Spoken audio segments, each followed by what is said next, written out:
அப்பா கம்பெனி விஷயம் பூனா வரைக்கும் போறேன். வர 3 நாள் ஆகும். வரட்டுமா?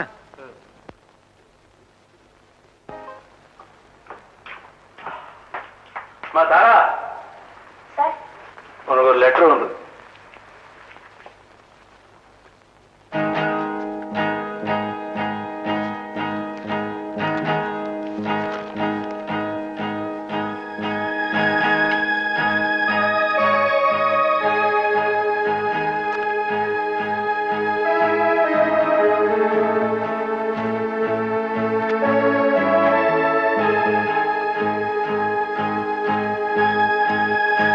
திருமணமே வேண்டாம் என்று கடிதம் எழுதிவிட்டார். என்ன காரணம் என்று புரியவில்லை. பக்கத்தில் இருக்கும் உங்களால் தான் இந்த திடீர் மாற்றத்துக்கு காரணம் என்னவென்று அறிய முடியும்.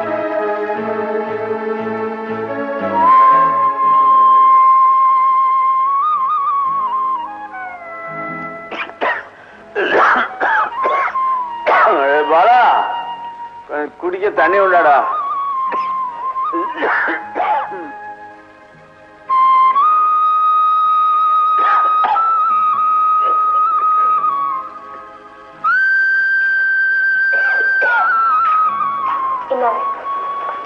பாலா இல்ல, இன்னும் யாரும் வீட்டுக்கு வரலீங்க. அப்படி வச்சிருங்க. ஏமா, உங்க அப்பா லெட்டர் எழுதிருந்தானே, என்ன எழுதிருக்கான்? வழக்கமா எழுதுறதே எழுதிருக்காரு, புதுசா ஒண்ணும் எழுதல. எனக்கு கூட லெட்டர் போட்டிருக்கான். எனக்கு பிடிக்காத ஒரு விஷயத்துல தலையிட சொல்லி எழுதியிருக்கான். இருந்தாலும் தட்டி கழிக்க முடியாது. என்ன எழுதிருக்காரு?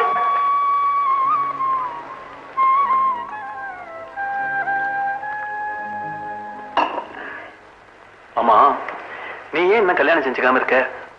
ஆமா, நீங்க உங்க பிள்ளைங்களுக்கு இன்னும் கல்யாணம் செய்யாம இருக்கீங்க?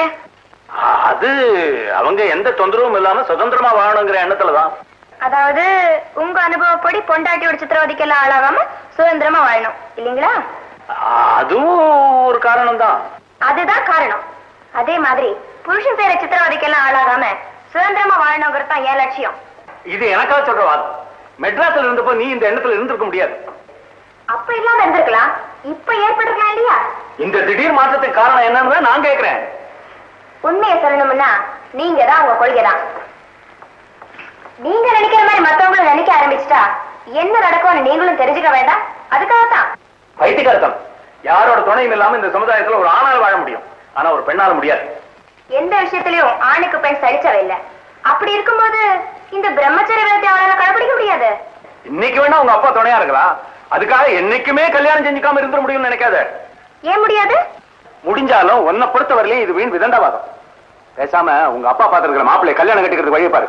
ஓஹோ, இதுதான் அவர் லெட்டர்ல எழுதி இருந்தாரா? இதுவே நீ அவரோட மகனா இருந்திருந்தா கண்டிப்பா நான் இந்த லெட்டரை பத்தி கவலையப்பட்டுக்க மாட்டேன். நீங்க எந்த அளவுக்கு பெண்களை வெறுக்கிறீங்களோ அதை விட அதிகமா நான் ஆண்களை வெறுக்கிறேன். அதனால என் விஷயத்துல நீங்க பரிதாபமோ பச்சாத்தாபமோ பட வேண்டிய அவசியம் இல்ல. இது தேவையில்லாத முரட்டு பிடிவாதம். வயசு வந்த பொண்ணு கண்ணு கழியாம இருக்கிறத நினைச்சு எந்த தகப்பன் தான் கவலைப்படாம இருக்க முடியும்? எங்க அப்பா வேணா கவலைப்படலாம், அதுவே உங்க மகளா இருந்திருந்தா நிச்சயமா நீங்க கவலைப்பட மாட்டீங்க. மகன் ஒருத்தி இருந்திருந்தா என்னாலையும் நிச்சயமா அந்த பொறுப்புல இருந்து தப்பிச்சிருக்க முடியாது.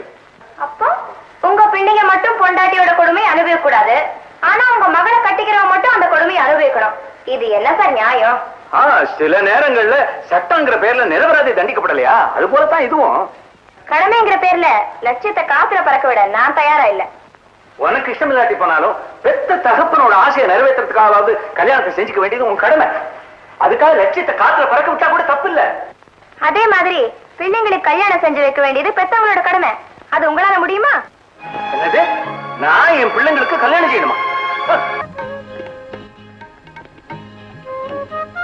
என்ன இன்னைக்கு குரல்லாம் பலமா இருக்கு? இனிமே இந்த வீட்டுல யாருக்கு எதுக்கும் பயப்பட போறது இல்ல. பரவாயில்லையே, தைரியமா பேசுறீங்களே.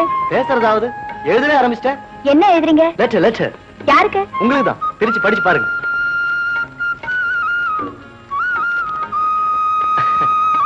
இப்படி ஒரு கடிதத்தை எப்படி எழுதுவது என்று புரியாமல் எப்படியோ ஒரு வழியாக இப்படி ஒரு கடிதத்தை எழுதுகிறேன். எப்படி எழுதுகிறேன், ஏன் எழுதுகிறேன் என்பதெல்லாம் முக்கியம். முக்கியமான விஷயத்தை பற்றி எழுதுகிறேன், அதுதான் முக்கியம். நினைப்பதை எழுதிவிட வேண்டும் என்று நினைப்பவன் நான் அல்ல. சில நேரங்களில் எழுதுவதை நினைப்பேன், சில நேரங்களில் நினைப்பதை எழுதுவேன். என்னை பொறுத்தவரை தப்பான விஷயத்தை வேண்டுமானால் இப்படி எழுதக்கூடாது. ஆனால் இப்படி எழுதுவதே தப்பு என்று சொல்ல முடியாது. எவ்வளவு பேர் எவ்வளவு நினைக்கிறார்கள். ஆனால் அவ்வளவு பேருமா என்னை போல் கடிதம் எழுதுகிறார்கள். இதற்கெல்லாம் ஒரு தனி தைரியம் வேண்டாமா? என்னை பொறுத்தவரை இயற்கையிலேயே நான் ஒரு தைரியசாலி. இல்லை என்றால் இவ்வளவு விஷயங்களே என்னால் எப்படி எழுத முடியும்? நீங்கள் என்ன சொன்னாலும் நான் கவலைப்பட போவதில்லை. என் மனதில் உள்ளதை அப்படியே கொட்டிவிட்டேன். நீங்கள் தான் பதில் எழுத வேண்டும். உங்களை மனப்பூர்வமாக விரும்பும் கிருஷ்ணா. லவ் லெட்டர் எழுதுறீங்க? நினைச்சு பார்க்கவே பயமா இருக்கு. லெட்டரை கொடுத்து நாம அற வாங்கி அவங்க கிச்சு போடுறதை விட நாமளே கிச்சு போடுறோம். சேச்சே, அவங்க இந்த மாதிரி அறையறதா இருந்தா நம்ம கிட்ட பேசிருக்கவே மாட்டாங்க. ஒருவேளை லெட்டரை நேரடியா கொடுத்தாதான் அறைவாங்களோ? ஐயோ, ஒரு லவ் லெட்டர் கொடுக்க நம்மளால முடியலையே. ஒரு லவ் லெட்டர் கொடுக்க நம்மளால முடியலையே. ஐயோ, ஒரு லவ் லெட்டர் கொடுக்க நம்மளால முடியலையே. அப்புறம் எப்படி அம்பிகாபதி அமராவதி ஆகுது? அட்டையா சட்ட மாதிரி பேசாத. அவங்க எங்க லவ் லெட்டர் எழுதுறாங்க? அந்த காலத்துல சகுந்தலைக்கும் துஷ்யந்தருக்கும் நடுவுல வசதியா ஒரு ஆள் ஓடிச்சு. சகுந்தலா ஜங்குன்னு ஒரு தாமரை போய் எடுத்தாங்க. தம்பி தம்பி தங்க நகத்தால ஒரு லவ் லெட்டர் எழுதினாங்க. ஜங்குன்னு வச்சாங்க. ஜங்குன்னு போய் சேர்ந்துருச்சு. 2 பேர் லவ் பண்ணிக்கிட்டாங்க. அங்க இந்த மாதிரி ஒண்ணு ஓடலையே. ஏன் ஓடல? ஏன் ஓடல? ஏன் ஓடல? ஏன் ஓடல? ஐடியா. லெட்டரை புத்தகத்தை நடுவுல வச்சு கொடுத்துட்டான். தூள்.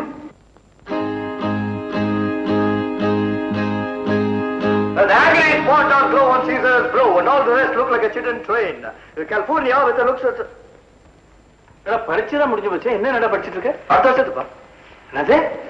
அது வந்து இந்த ஜூலியஸ் சீசர் பாடம் வந்து எல்லா வருஷத்துக்கும் எல்லா பரிச்சைக்கும் வராதான் படிச்சிட்டு இருக்க. ஆமா, நீதான் பல நேரம் படிச்சு வச்சாடா. என்ன புதுசா படிக்கிறதுக்கு என்ன இருக்கு? என்ன இருக்கு? லெட்டர் இருக்குப்பா. லெட்டர்? ஆமாப்பா, இந்த ஜூலியஸ் சீசர் கிளியோபாட்ரா லெட்டரை இந்த வருஷம் தான் புதுசா சேர்த்திருக்காங்களா. அதான் படிக்கிறேன். அது ஏன்டா இத்தனை வருஷம் சேர்க்கல? அதுப்பா, அந்த ஜூலியஸ் சீசர் வந்து இப்பதான் இந்த லெட்டர் எழுதி முடிச்சாரோ. அப்படியா? அப்ப நல்லா படிடா. நான் இப்ப கொஞ்சம் வெளியே போயிட்டு வந்துடுறேன். வீட்டை பாத்துக்க நீ. சரிப்பா, சரி. அப்பா அப்பா போயாச்சு. இனி லெட்டரை கொடுத்துட வேண்டியதா. தாரா தாரா தாரா. கூப்பிட்டீங்களா? இல்ல இல்ல. என்னங்க உள்ள ரொம்ப நேரமா இருக்கீங்களே, உங்களுக்கு போர் அடிக்கல? ஏதாவது புக் படிச்சுன்னா டைம் போறதே தெரியாது. அப்படின்னா இந்த புக்கை நீங்க கண்டிப்பா படிச்சானுங்க. அப்படி என்ன இந்த புக்ல இருக்கு? அது எவ்வளவு இருக்குங்க? சொல்லிட்டா இன்ட்ரெஸ்ட் இருக்காது. நீங்களே படிச்சு பாருங்க. நீங்க ஃபுல்லா கூட படிக்கிறாங்க. நடுவுல இருக்கிற அந்த 2 பேஜ் 110 111 அந்த 2 பேஜ் மட்டும் பாருங்க. பிடிச்சதுன்னு சொன்னா நீங்களே வச்சுங்க புக்க. இல்லன்னு சொன்னா என்ன தனியா கூப்பிட்டு என்கிட்ட கொடுத்துருங்க. ஏன்னா உங்களுக்கு பிடிக்கலன்னா வேற யாருக்குமே பிடிக்காதுங்க. ஏன் எனக்கும் பிடிக்காதுங்க. ஓகே, படிக்கிறேங்க.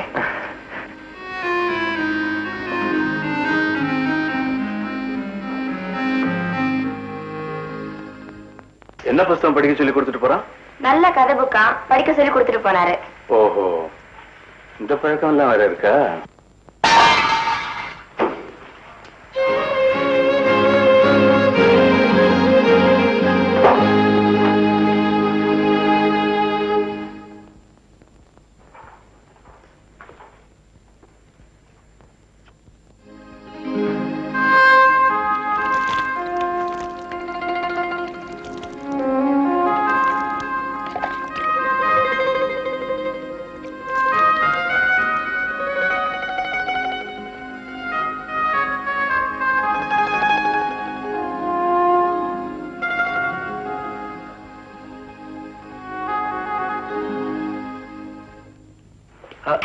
ஏங்க அந்த புக்கை படிச்சிட்டீங்களா?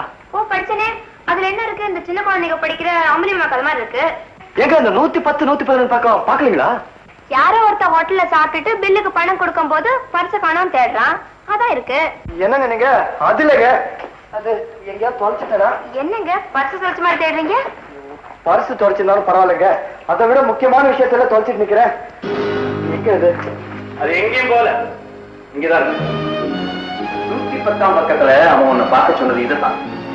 அயோக்கிய ராஸ்கல், உனக்கு எவ்வளவு தைரியம் இருந்தா இந்த பொண்ணுக்கு இப்படி ஒரு லெட்டர் எழுதுவ நீ? உனக்கு அவ்வளவு நெஞ்சு வச்சதா?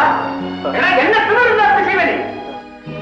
அப்பா வந்து பேசின பல்ல உடப்ப. இனி ஒரு நிமிஷம் கூட இந்த வீட்டுல இருக்க கூடாது. மரியாதை வெளியே போடா. சார், என்ன லெட்டர்? என்னாச்சு? லவ் லெட்டர் உனக்கு எழுதிருக்கான். அப்பா நான் ஒண்ணும் தப்பா எழுதுறப்பா. உழைச்சு சம்பாதிக்க வக்கு இல்லையே, இப்படி தண்டச்சோறு தின்னுட்டு ஊரை சுற்றிட்டு வரோமேனு உனக்கு கொஞ்சமான மான ரோஷம் வெக்கம் இருந்தா இப்படி ஒரு லெட்டர் இல்லையா நீ? வந்து அவரு நீ சொல்ல பேசாத. இந்த வீட்டு விவகாரத்தில் நீ தலையிட வேண்டிய அவசியம் இல்ல. நீ உன் மேலே பார்ப்போ. ஆஃப்டர் ஒரு லவ் லெட்டர் எழுதுறதுக்கு இப்படி கூச்சல் போடுறீங்களாப்பா? கூச்சல் போடாம கொஞ்சணுங்கிறியா? எனக்கு செஞ்சதும் இல்லாம எதிர்த்தா பேசுற நீ போயா? சத்தம் வச்சுக்கப்பா. என்னமோ நான் இங்க இருந்து போயிட்டா என்னால பொழைக்க முடியாது நினைச்சிட்டு இருக்கீங்க. இங்க இருந்து போயிட்டா இங்க இருக்கிறது விட என்னால பெட்டரா இருக்க முடியும். என்ன சொல்லு? என்னமோ பெரிய ஏர் கண்டிஷன் வீடு கட்டிட்டு டைனிங் டேபிள் எல்லாம் போட்டு பால் நெய் கொட்டுறதெல்லாம் பேசிக்கிட்டு இருக்கீங்க. மிஞ்சி போனா காஞ்சி போன ரெட்டி காமத்தோட்டல் சாப்பாடு. இதை விட இந்த வீட்டுல நான் வேற என்ன கண்டேன்? எப்பயாவது 2 ரூபாய் கொடுத்தீங்கன்னா 2 மாசம் தண்ணி எடுக்க சொல்லுவீங்க. பெரியவன் இருக்கானே அவன் 2 ரூபாய் கொடுத்தானே 2 மாசம் லாண்டரிக்கு போயிட்டு வரான்னு சொல்லுவான்.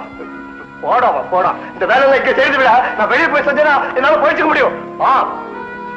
பூட் பாலிஷ் போட்டு போயிடுச்சுப்பேன். கிருஷ்ணா வித்தின் பிராக்கெட் பிஎன் போட்டா நான் போயிடுச்சுப்பேன். போடாவா போடா போறேன். போறேன். நீங்களே இருங்க, இந்த வீட்டுல நல்லா படுத்து உருளுங்க. போடா போடா போற. ரோஷக்காரனா இருந்தா வெக்கம் கிட்ட திரும்ப வரக்கூடாது. வெக்கம் கேட்டு பிச்சை எடுத்தாலும் எடுப்பேன் தவிர மறுபடியும் இந்த வீட்டுல காலேஜ் இருக்க மாட்டேன். போடாவா போடாவா. அதையும் பாத்துறேன்டா. பாருங்க, இதே பெரிய வீடு, இதை விட பெரிய பங்களால வீட்டை போடாவா.